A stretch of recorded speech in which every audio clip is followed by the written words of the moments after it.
ईद उल अजहा यानी बकरा ईद के मौके पर किसी भी जनप्रतिनिधि ने नहीं पूछा मुसलमानों को। ईदगाहों के बाहर किसी भी जनप्रतिनिधि या समाज सेवी ने नहीं लगाए टेंट। ईद के बाहर नहीं दिखा कोई समाज सेवी। शहर में चुनाव खत्म और मुसलमानों की आओ भगत खत्म। तो दोस्तों नमस्कार, मैं रिशाद अली और आप देख रहे हैं यूपी 76 न्यूज़, खबर हमारी दुनिया तक। तो दोस्तों खबर जानने से पहले यदि आपने हमारे चैनल को सब्सक्राइब नहीं किया है तो चैनल को जरूर सब्सक्राइब करें, इस खबर को लाइक करें, शेयर करें, कमेंट करें और देखते रहें यूपी 76 न्यूज़। फर्रुखाबाद बीते 2 माह पूर्व ईद उल फित्र यानी मीठी ईद का त्योहार था। उसी दौरान नगर निकाय चुनाव भी थे। उस दौरान प्रत्याशियों द्वारा मुस्लिम मतदाताओं की बड़ी आवभगत थी। जिले के सभी दलीय व निर्दलीय प्रत्याशी मुस्लिम मतदाताओं को आवभगत में लगे थे। घर घर जाकर रात दिन चाचा, फूफा, ताया, मौसा, भैया कर करके गले लग रहे थे। हर रोज रमजानों में इफ्तार पार्टियां कर रहे थे, जिससे ये प्रतीत होता था कि जनपद में मुस्लिमों का बोलबाला है। इतना ही नहीं, जिला प्रशासन की ओर से आदर्श आचार संहिता के उल्लंघन की बार बार चेतावनी देने के बाद भी मुस्लिमों के मोहल्लों में प्रत्याशियों व उनके समर्थकों का जमावड़ा लगा रहता था। और इतना ही नहीं, ईद उल फित्र यानी मीठी ईद के मौके पर आदर्श आचार संहिता होने के बावजूद भी ईदगाहों के बाहर प्रत्याशियों का तांता लगा रहा और नमाज के बाद गले मिलकर मिठाइयां बांटी और ईद की बधाइयां दी, जिसके बाद कई प्रत्याशियों व समर्थकों पर आदर्श आचार संहिता के उल्लंघन में मुकदमे भी दर्ज हुए। परंतु आज मौका भी था और दस्तूर भी। फिर भी ईद उल अजहा यानी बकरा ईद के मौके पर ईदगाहों पर सन्नाटा पसरा रहा। मुसलमान मुंह उठाकर 2 माह पहले बने रिश्तेदारों को निहारते रहे, परंतु एक भी रिश्तेदार नजर नहीं आया, जिसके बाद शहर में मुस्लिमों ने अपने आप को ठगासा महसूस किया। इसी मामले को लेकर जब हमने शहर के जागरूक मतदाता यूनुस अंसारी से वार्ता की तब उन्होंने बताया। भाई, आप समाजवादी पार्टी के पदाधिकारी हैं। बतौर पदाधिकारी के, या मैं किसी इस पर्पज से आपसे बात नहीं कर रहा हूं, मैं आपसे सिर्फ इस पर्पज से बात कर रहा हूं कि एक जागरूक मुसलमान हैं, एक मतदाता हैं आप, और इसी पर्पज को लेके कि जैसे मान लो पिछले 2 महीने पहले ईद उल फित्र थी, तो उस टाइम तो बड़े बड़े कैंप लगे थे, नहीं मतलब ईदगाहों पे, और नेताओं की भरमार थी और लोगों ने खूब ईद की बधाइयाँ दी। लेकिन इस बार जब ईद उल अजहा जो थी, एक भी नेता दिखाई नहीं दिया। क्या इस मुसलमानों की अब ज़रूरत नहीं किसी भी प्रतिनिधि को? हाँ, आपने बहुत बड़ा सवाल और बड़ी दुखती हुई रग पर हाथ रखा है जी। हमेशा से मेरे समाज को जी वोटर के नज़र से देखा गया है जी, और इसकी जिम्मेदारी या इसके जिम्मेदार हमारे भी शीर्ष नेतृत्व के जो नेता रहे हैं या जनपद में हैं, ये उनको भी जाती है। जैसे कि एक चुनावी अफ्तार होता है, आप जब भी देखें जब चुनाव आता है तो शहर में अफ्तार की या प्रदेश में रोजा अफ्तार की बाढ़ सी लग जाती है। वक्त नहीं मिलता कि आज किसके यहाँ जाना है, किसके यहाँ नहीं जाना है। जी। चुनाव ख़त्म हो गया, उसके बाद से 4 ईद बकरा ईद फिर आएंगे, उसमें कोई नहीं पूछेगा। 4 ईद बकरा ईद ख़त्म, फिर 5वां ईद बकरा ईद पे फिर मंडी सज जाएगी और फिर वो आकर्षित करने का काम किया जाएगा। असल बात, मुस्लिम समाज जो है उसका कभी कोई नेतृत्व नहीं रहा जी, कभी कोई बड़ा नेता नहीं रहा, कभी और रहा तो उसने पूछा नहीं जी। जैसे कि देखिए, जब आप एक मुस्लिम के हैसियत से बात कर रहे हैं तो फिर फर्रुखाबाद में बात होगी तो निगाह अगर उठेगी तो कायमगंज पे जाएगी और जनाब सलमान खुर्शीद पे जाके रुक जाएगी जी। इतना बड़ा कद, इतना बड़ा काठी। मैंने तो एक बार एक चुनाव में जी अपने मन से ये बात कह दी थी कि विधानसभा में आदरणीय अंटू मिश्रा से खूबसूरत और पूरे पार्लियामेंट में जनाब सलमान खुर्शीद से खूबसूरत कोई चेहरा नहीं है जी, उनसे काबिल कोई नेता नहीं है जी। और उसका उनको इनाम भी मिला कि वो विदेश जैसे मामलों के मंत्री रहे, लेकिन नेता नहीं हो पाए जी। फर्रुखाबाद को नेतृत्व नहीं दे पाए जी। फर्रुखाबाद अनाथ का अनाथ ही रहा जी। और उनको तो बल्कि पूरे देश के मुसलमानों का नेतृत्व करना चाहिए था, और पूरा देश उनको बड़ा उम्मीद की नज़र से देखा कि अब लगता है कि मुसलमानों का भी कोई रहबर और कोई नेता आ गया। लेकिन ऐसा नहीं हुआ। बीच में जरूर ऐसा लगा कि हमारा कोई रहबर और नेता है जिनका नाम आजम खां साहब है जी, लेकिन वो सिर्फ प्रदेश तक के नेता हैं और प्रदेश के लोगों ने उनको बड़ी उम्मीद से देखी और उनके एक आवाज पे मुसलमान मरने जीने को तैयार रहा और आज भी है जी। लेकिन इस सरकार ने उनको एकदम नेस्तो नाबूद कर दी और यहाँ तक इस मोड़ पे ला के खड़ा कर दिया कि वो आज वोटर भी नहीं है जी।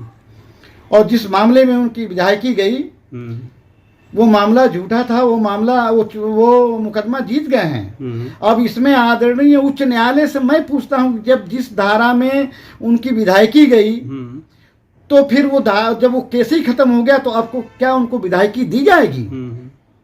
ये एक बड़ा गंभीर मुद्दा और सवाल माननीय उच्च न्यायालय से भी है। तो मेरे भाई, मुस्लिम समाज को हमेशा वोट के ही नज़र से देखा गया और कभी ऐसा नेता नहीं पैदा हुआ जो मुस्लिम नेतृत्व को नेतृत्व कर सके और इसमें हम सिर्फ वोट देने के लिए ही देश में हैं और इसका खामियाजा हमें विरोधी पार्टियों से भी झेलना पड़ता है। आज बीजेपी जो है महंगाई, बेरोजगारी, भ्रष्टाचार, बलात्कार, ये सब कुछ पीछे छोड़ के जब भी कोई बात आता है तो वो मुसलमानों की बात करती है जी। इसलिए कि हमारा कोई नेतृत्व नहीं है। चुनाव आएगा तो औरंगजेब भी जिंदा हो जाएंगे, जिन्ना भी जिंदा हो जाएंगे और अलीगढ़ यूनिवर्सिटी भी जिंदा हो जाएगी। टीपू सुल्तान जैसे महानायक को, जो देश का महानायक है, उसको भी गद्दार के रूप में पेश कर दिया जाएगा और उसके जन्मदिन पर रोक लग जाएगी। तो इसके लिए चूंकि यूनुस अंसारी एक जनपद को बिलोंग करते हैं, इसमें जो हमारे शीर्ष नेतृत्व केंद्र में रहे और तमाम सरकारों में रहे, अगर वो कहीं ना कहीं अगर उन्होंने हमारे समाज का नेतृत्व किया होता तो आज टीपू सुल्तान जैसे महान योद्धा को गद्दार के रूप में ये लोग कह देते हैं और कोई उसका शीर्ष नेतृत्व पे कोई विरोध नहीं होता। ये बड़ी दुख की बात है। तो हम तो सिर्फ वोट देने के लिए ही इस वक्त हमारा कोई नेतृत्व नहीं है और बस ये लगता है कि हमें यहाँ से कुछ संरक्षण मिल जाएगा, यहाँ थोड़ा मेरा मान सम्मान सुरक्षित हो जाएगा, तो वहाँ पे हम चले जाते हैं। और मुस्लिम समाज जो है वो उस पार्टी की तरफ भागने लगता है कि उसको ये विश्वास हो जाए कि ये बाबा साहब आम्बेडकर के संविधान के दायरे में रह के, बाबा साहब संविधान के आकाश के नीचे रह के ये सरकार चलाएंगे तो मुसलमान वहां चला जाता है। इसलिए कि अगर बाबा साहब के संविधान का अगर पालन हो गया तो मुसलमान को फिर किसी नेतृत्व की जरूरत नहीं पड़ेगी, फिर तो मुसलमान खुद ही ये रास्ता बना लेगा। लेकिन ये दिक्कत ये है कि अब तो बाबा साहब के संविधान को ताक पे रख के जो मन में आ रहा है वो किया जा रहा है, उच्च न्यायालय को ताक पे रख के जो मन में आ रहा है वो काम किया जा रहा है। इसलिए मुसलमान बहुत ज़्यादा इस वक्त उसको ये लगने लगा है कि काश अगर हमारा कोई नेतृत्व होता, कोई हमारा भी अगुवा होता तो आज हमारी ये स्थिति नहीं होती। इसके जिम्मेदार कहीं ना कहीं जनपद से लेके प्रदेश से लेकर राष्ट्र तक, उसमें हमारा मुसलमान समाज भी उसमें है। चलिए ठीक है, चुनाव नहीं है, अदर प्रत्याशियों ने या अदर कास्ट के लोगों ने स्टॉल नहीं लगाए, लेकिन हमारे समाज के जो लोग सरमायादार हैं उनको तो कम से कम स्टॉल लगा के और वहाँ पे एक मैसेज देना चाहिए था हिंदू मुस्लिम एकता का कि ये स्टॉल है और यहाँ पे आपका वेलकम है। वहाँ हिंदू भी जाता, मुसलमान भी नमाज पढ़ के निकलता और एक वो ईद मिलन जैसा माहौल हो जाता। तो उसमें चलिए ठीक है, गैरों से शिकायत क्या करते, अपनों ने हमें पूछा ही नहीं। तो चलिए वो तो चुनाव के लिए जो हुआ सो हुआ, लेकिन हमारे अपने लोग जो सरमायादार हैं, अल्लाह ने बहुत उनको दौलत दी है। अगर वो 10, 20, 50 हज़ार, 1 लाख, 2 लाख, 5 लाख खर्च कर देते और इससे एक मैसेज चला जाता कि आप नहीं करोगे तो कोई बात नहीं, हम तो करेंगे ही करेंगे और हम तो एक मैसेज हिंदू मुस्लिम एकता का देंगे ही देंगे। उस स्टॉल पे हम डीएम कप्तान साहब को तो बिठाएंगे ही बिठाएंगे और स्टॉल लगता तो डीएम और कप्तान साहब बैठते जरूर, एक मैसेज जाता, लेकिन ऐसा नहीं हुआ। तो इसलिए हम तो बरसाती जो सर्कस वाला जो माहौल आता है, जब मेला लगता है तो तमाम सर्कस के लोग और ऑर्केस्ट्रा के लोग आते हैं, अपना अपना प्रोग्राम करके चले जाते हैं। लेकिन यहाँ के मकामी जो हमारे सरमायादार हैं और पॉलिटिक्स में हैं, चुनाव भी लड़ते हैं, बड़ा छोटा सब चुनाव लड़ते हैं, तो उनको कम से कम आना चाहिए। चलिए सलमान खुर्शीद साहब सुप्रीम कोर्ट के बड़े लॉयर हैं, बड़े नेता, वो नहीं आ सकते, लेकिन उनके जो अपने लोग हैं, चुनावी वर्ष है और मैंने तो सुना कि वो फिर चुनाव लड़ने का मन बना रहे हैं। तो वो अपने लोगों को 2, 4, 5, 10 लाख रुपया देके और तमाम पूरे जनपद की ईदगाहों पे स्टॉल लगवा के और एक मैसेज दे देते। लेकिन उन्होंने भी ऐसा नहीं किया। तो ये सब लोगों को लगता है कि हम करें ना करें, चुनाव में हमें वोट तो दे ही देगा, इसकी मजबूरी है। चलिए, मैं एक गुजारिश कर रहा हूँ आपसे, बतौर एक वोटर, बतौर एक मुस्लिम, एक जागरूक मुस्लिम होने के नाते, कि जो एक मतलब पीछे 2 माह पहले जो मुसलमानों की आवभगत हो रही थी, रमज़ानों में खूब पूछा जा रहा था, बीमारी के बारे में पूछा जा रहा था, खाने पीने के बारे में पूछा जा रहा था, बड़ी आवभगत हो रही थी, और ईद पे उन्हें गले लगाया जा रहा था। मतलब बहुत से ऐसे प्रत्याशी थे जिन पे मुकदमे भी दर्ज हुए आचार संहिता उल्लंघन में।